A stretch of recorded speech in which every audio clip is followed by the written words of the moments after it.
boys and girls, metalheads of all ages. I'm Xavier and I'm here with another GRIMM interview, and this day we don't just have anyone. We have a legend, the leading guitarist of power metal's most popular band of the time, Sabaton, but he's also the great inspirer and founder of his own project, Majestica. He's also the lead vocalist and the lead guitarist there as well. And he is Sweden's national champion of karaoke singing, an endeavor that he still pursues in his own YouTube channel, making all kinds of covers, which are very, very lovely, of all kind of classic musics. And we're going to talk a little bit about those as well. So I have next to me no one less than one of the best guitarists power metal has in its ranks at this time, Tommy Johansson. Welcome. Thank you very much.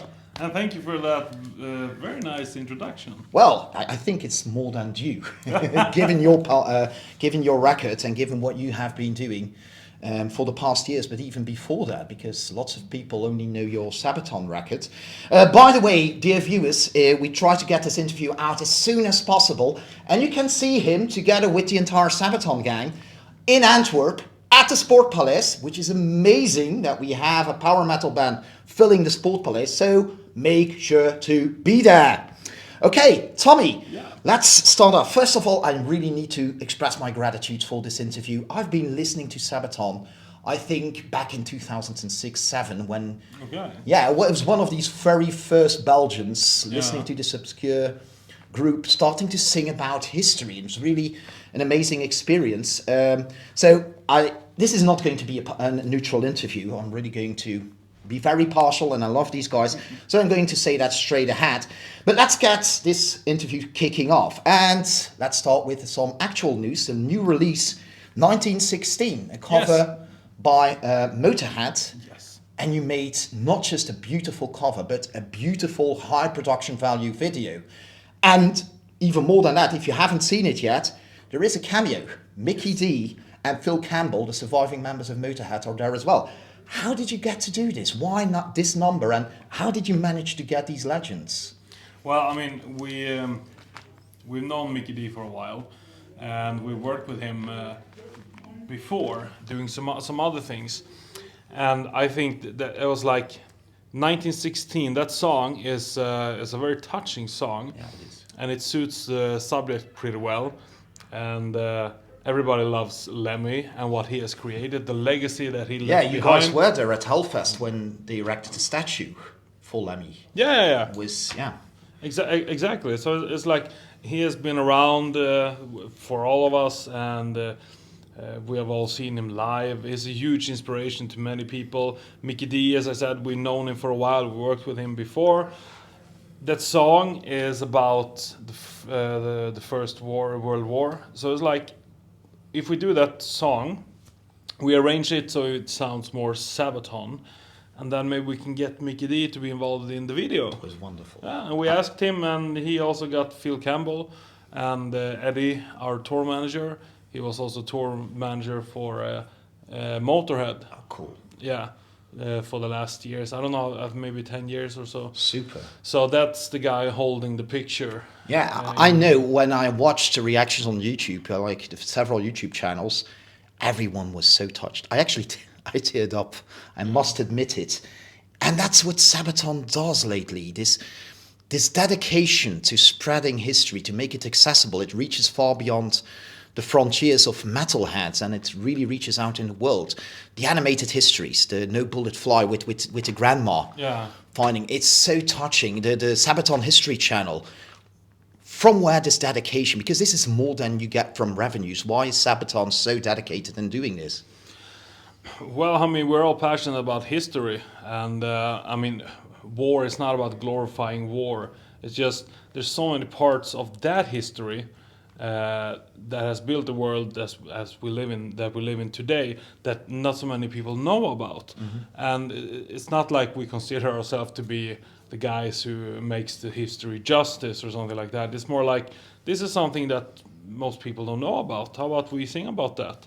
Yeah, particularly these smaller stories of people, which you guys cover so well and so touching. But bringing that on the point of history, because when I started preparing this interview a week ago, I thought I was sitting here with Joachim and Par. So I'm a historian myself professionally, so I had a bunch of history questions. And then yesterday I saw the mail, oh, it's with Tommy, which I love, by the way. But I always wondered, are you a history buff like those two? Or are you just a mild enthusiast? Do you love different periods? Or are you something like, because I remember you once saying in an interview, well, for me, it's mostly the music, the lyrics, and then the history. It's not the same thing for me as it is for someone like Joachim and Par. Has that changed over the years? A little bit, absolutely. It has changed a little bit more. I mean, of course, still Joachim and Per is the ones who makes all the lyrics and what do you call it? You search for stuff for new history. The history nerding. Yeah, exactly. They're doing that. But I mean, I'm more and getting more and more interested in finding out what we're singing about. It's like when I wrote the song for the first soldier. And we're going to do a song about this guy named Albert from France. Like, I never heard about him, so I saw this documentary about him. The first soldier, you mean? First soldier, yeah, exactly. Really cool. Thank you. And it's like, wow, this guy did so much. Yeah. It's like he was the basis for the Marvel movie Captain America. Yeah, he was. Yeah, it's like I never heard about him. Yeah, that's stupid, isn't it? So yeah, we can actually be power metal nerds and still love history, can't we? Exactly. Yeah. Very, very interesting. In the detail, you told about writing. I actually didn't know you did The First Soldier as well. I know you have 2 musical writing credits on the Great War.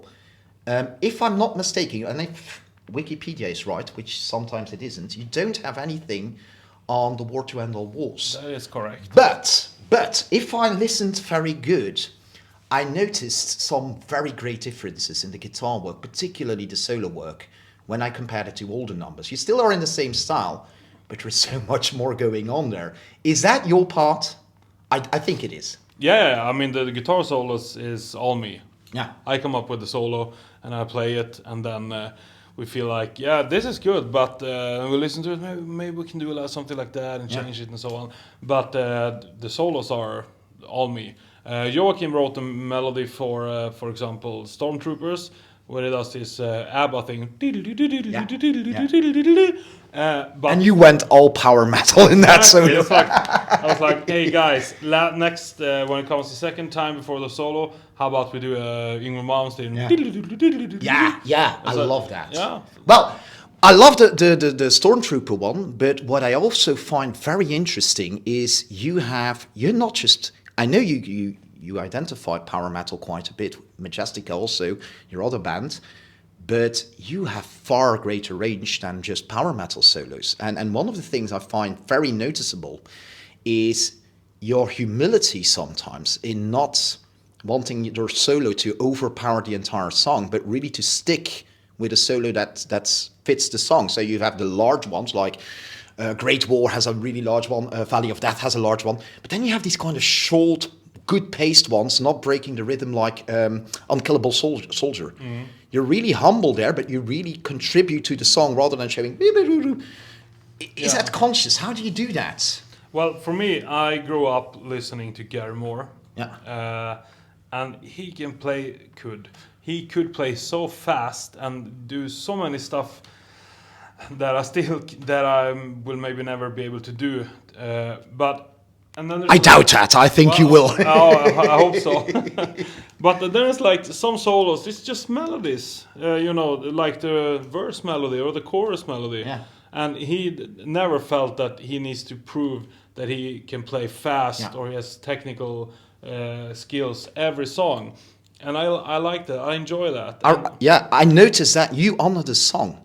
Like, for instance, for Belgians, a very special song is Race to the Sea, which you guys brought for the first time live last year on Graspop.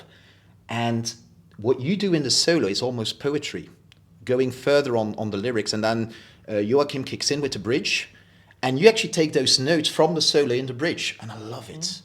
It's so beautifully done. Thank you. How did you come up with that also, to play these notes from solos in bridges or when vocals kick in? Because usually guitars are like, okay, solo done, let's get ahead with the song again. And you go further than that. Yeah. Or am I mistaken? Am I reading too much into it? No. I mean, Joachim actually had the main idea for that solo.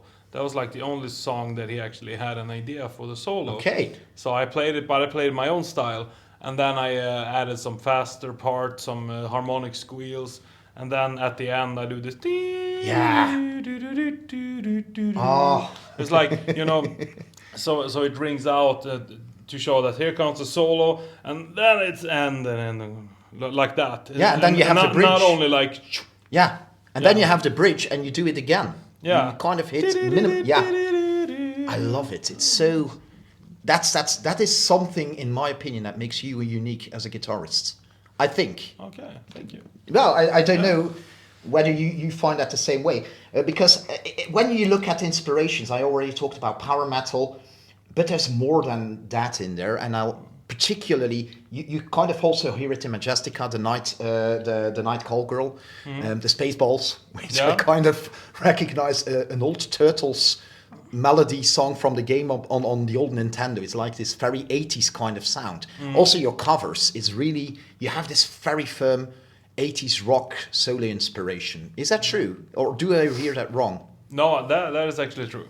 That is very, very true. I mean, I love the 80s. I love 80s movies. And I mean, it's everything about the 80s, the colors, the hair, the clothes. I mean, look, I'm wearing these 80s pants. I've been doing this since 5 years back when I found it on women pants, actually. Oh, really? Yeah, I've been to the women section in buying jeans since 2018 because they fit, but they fit you very good. Thank you. They have this flare going on here, so white shoes, very 80s as well. No, but I love that the style, and even though it was very popular that you should play very fast, it was also the time where the melody was so important. And also you sometimes play fast, but you also appreciate the silence and the ringing out of the notes. Yes. And I love that. Sometimes that's gone. Certainly in power metal, everything really gets very speedy, I think, and you have your beautiful melody sometimes. You're really power metal, and I think that talent of you does justice to what the songs are able to bring. Bringing me back to Sabaton as a whole and the entire power metal discussion, because Joachim is famous for saying Sabaton is not power metal because we don't sing about fantasy and dragons and shit. But is that what power metal makes power metal? Because I agree. Thank you. It's about musical parameters, isn't it? There we go. Exactly. I mean, power metal. So is Sabaton power metal? Well, in my opinion, yeah, absolutely. Yeah, I think so. I know that the guys that don't consider Sabaton to be power metal, but I mean, if you just listen to Stormtroopers, that song is so power metal. The Great War is power. There's so many songs that are power metal. Then maybe Attack of the Dead Man is not so power metal. It's more heavy metal. That's actually rather innovative and something typically for Sabaton, because you kind of have the rhythmic vocals you bring in there. You kind of do a little bit the same thing with Unkillable Soldier too. The and then the vocals go into that, which is just Sabaton. Yeah, exactly. It's like maybe not power metal. It's just Sabaton. Yeah. But if you go back a couple of years, it's very much power metal. Yeah, I mean, when you do the fast drums. Yeah, absolutely. That's power metal. Okay, right? so we have that. We have this discussion settled. Joachim, if you're watching, you should be here. And now it's settled. You should have been here. So going back on all of that, and I just also talked with your tour manager, Nick, about that, is the success of Sabaton. Last year, you didn't just headline Graspop, which is, I think, now amongst the top 5 metal festivals. You finished it. You ended it, which is quite an honorable spot, because that's kind of Iron Maiden stuff, doing that, who have this special relationship with Graspop as well. You prequeled Metallica in, how long it was that they were still on a metal festival? So that is an amazing amount of success. You are in the official rankings within the top 20 of all metal bands of this time and era. How do you deal with that success, and how do you keep your feet on the ground? Because you're quite still the old ordinary chap, Tommy, as you used to be. How do you do that? Because that's quite some success you guys are having now. I don't know really. I mean, I've always learned that you have to be yourself. And I know in this business I meet a lot of people who you know, they can be kind of douchebags and like, no, I don't want to talk to anyone, blah blah blah.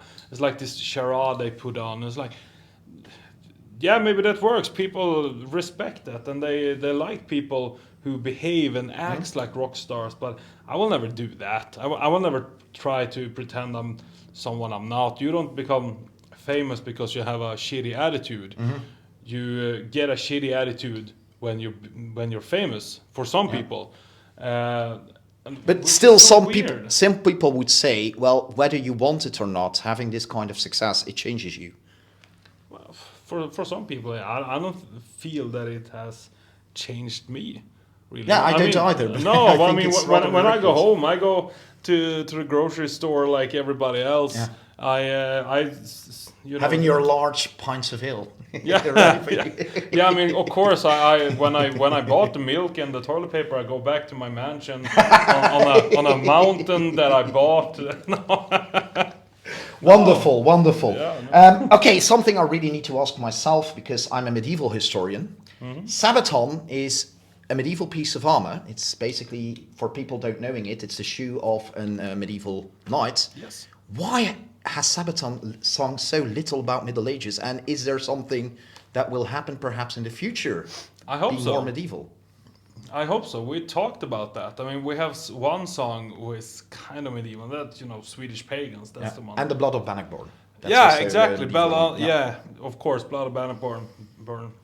Maybe some more of the older songs. I don't know. But I think mean, those are the only two, strangely enough. and that's weird. Yeah. I think. I mean, now we covered so many songs about about the World War II, and 2 albums about the World War One, and we've done some singles and other songs. So I think it's time to go back to the medieval ages. On that good note, I love what you're saying, Tommy. I knew I would fall in love with you entirely. I actually had a gift for you guys prepared, but Amazon, like usual, didn't deliver it, so give me an address where I can send it. Okay. But I have a medieval story that's a diary. You know Game of Thrones? Yeah. Well, that actually happened in Flanders.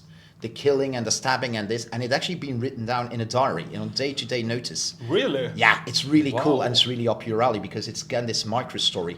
And there is a recent edition, a translation by Jeff Ryder, who actually was with us at the University of Ghent, and it brought out, and I bought it for you guys. So I'm going to give it to you. But now some really quick questions to finish it off. Short answers. First one, your favorite Sabaton song before 2019, before you joined? Aces in Exile. Oh, Yeah. interesting. After 2019. Oh, I don't know. After 2019, I would say maybe The First Soldier, because Oh yeah. for me, of course, I'm. I wrote that song, but it was also the first song that I really wrote completely on my own for Sabaton, and It's a good one. yeah, thank you. Yeah. It has this victorious feeling. Yeah, to but it. also the Sabaton Yeah. feel, which Yeah, is exactly. not that easy to capture because No. it's something Joachim and Par have between them, and it's Exactly. really interesting that I really couldn't guess you wrote it. Okay. Yeah. So that's interesting. Yeah. I really like that little scoop here. Queen or ABBA? Going back to the oldies. Oh, I would say Queen. Okay. Yes. I loved your cover. By the way, subscribe to this man's YouTube channel. Look at his the one for the Queen you made. Live Forever. Who Wants to Live Who Forever? Wants to Live? Your vocals, man. Did you do sound editing there, or was it just pure you? No, that was me. That's That- Freddie Mercury. Yeah, it's always just me. It's amazing thank that you you. reach those. Yeah, that's Freddie Mercury. That's not anyone in rock history. So really look at it, guys. Sabaton or Majestica? Oh, that's not a fair question. I know. Well, I mean, Sabaton comes first, of course. But Majestica is your baby. Exactly, Majestica is my baby. Sabaton, I could, if I would quit tomorrow, there will maybe not be any more Sabaton for me, but whatever happens, Majestica will always be mine. I don't think Majestica will ever reach Sabaton level, and that's not really our goal. No. I mean, it's just, you know, we do it because we love it. Yeah, the Christmas Carol is an interesting take, and which is fairly unique in the power metal scene. So that's an interesting. Thank you. Leading guitar or leading vocal? Leading vocal. Oh, really? Yes. Yeah, that is your roots, isn't it? Yeah. Really nice. Joachim or Par? I'm going to say, well, that's not fair either, but Well, it's more fair than the Majestica Sabaton question. fair enough. I'm gonna say Joachim, Okay. because The extroverts. No, we share more interest when it comes to recording a studio. Yeah, I remember a video with a lot of beer drinking. Yeah, and exactly. Finishing headliner in Graspop or sub-headlining following with Metallica following at Hellfest? Headlining Grasspop. I love you. And then last one, Belgian history or Belgian beers? I'll go with the history. Really? Yeah. Oh, that's a change. Yeah, because sure, I can drink beer very, very fast, and I do it very often on occasions like this, with Sabaton. But I'm not a beer drinker at all. Really? Yeah, I don't really like the taste of beer. Oh, No, you're kidding. no. I actually have a gift for you. I left it in the car, but Okay. I talked with Nick. I brought you some Belgian beers. Really? Yeah, because you're in. We love the Dutch as Belgians, but they Yeah. have awful beer. Okay. So I brought you Trappist Rochefort 8, Okay. I don't which think is I've the tried it. cousin of the Westvleteren, who is elected many years in a row as the best beer in the world. Oh. But Rochefort is better. Then I It's have the to same try thing. it. Yeah. I've got a Geuze, which is a kind of more sour tasting. It's not really beer taste. Oh. And it's typically brewed in the south of Brussels. And for the rest of the band together, I've got a big bottle of Leffe. But I'll hand it to Nick after the show. Yeah, so you I guys would can love to taste try it. it. Yeah. So, I love this interview, Yeah, Tommy. Thank you so much Well, for your thank time. you. And I hope we can talk again. And these were very interesting discussions to have and really some new things we could learn. So, on that bombshell of a note, I want to thank you very much.